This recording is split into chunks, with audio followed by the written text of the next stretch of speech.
2026-27 academic year కి admissions ని ఆహ్వానిస్తుంది పల్లవి engineering college. నాక్ ఏ గ్రేడ్ గుర్తింపు, అత్యాధునిక మౌలిక సదుపాయాలు, 91% పైగా ప్లేస్మెంట్ సక్సెస్ రేట్ తో టాప్ ఎంఎన్సీ కంపెనీలో ఉద్యోగ అవకాశం. అడ్మిషన్ల కోసం 9247528134, 9247528135 నంబర్స్ ని ఈ రోజే సంప్రదించండి.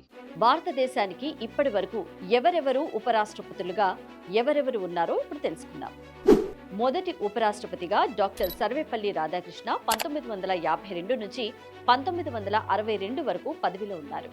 ఇక రెండవ ఉపరాష్ట్రపతిగా డాక్టర్ జాకీర్ హుసేన్ 1962 నుంచి 1967 వరకు సేవలందించారు.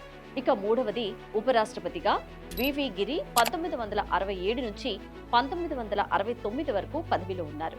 ఇక నాలుగవ ఉపరాష్ట్రపతిగా గోపాల్ స్వరూప్ పాఠక్ 1969 నుంచి 1974 వరకు ఉన్నారు. ఐదవ ఉపరాష్ట్రపతిగా బిడి జెట్టి 1974 నుంచి 1979 వరకు ఉన్నారు.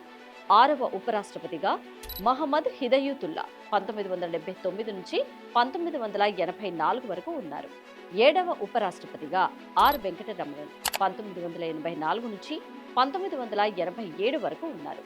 ఇక ఎనిమిదవ ఉపరాష్ట్రపతిగా డాక్టర్ శంకల్ దయాల్ శర్మ 1987 నుంచి 1992 వరకు ఉన్నారు. తొమ్మిదవ ఉపరాష్ట్రపతి కెఆర్ నారాయణ్ 1992 నుంచి 1997 వరకు ఉన్నారు. ఇక పదవ ఉపరాష్ట్రపతిగా కృష్ణకాంత్ 1997 నుంచి 2002 వరకు ఉన్నారు.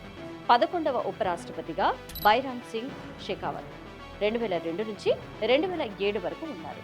12వ ఉపరాష్ట్రపతిగా మహమ్మద్ హమీద్ అన్సారీ 2007 నుంచి 2017 వరకు ఉన్నారు.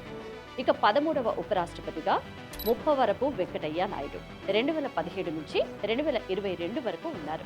ప్రస్తుతం భారతదేశ ఉపరాష్ట్రపతిగా జగదీప్ ధన్కర్ 2022 నుంచి పదవిలో కొనసాగుతున్నారు.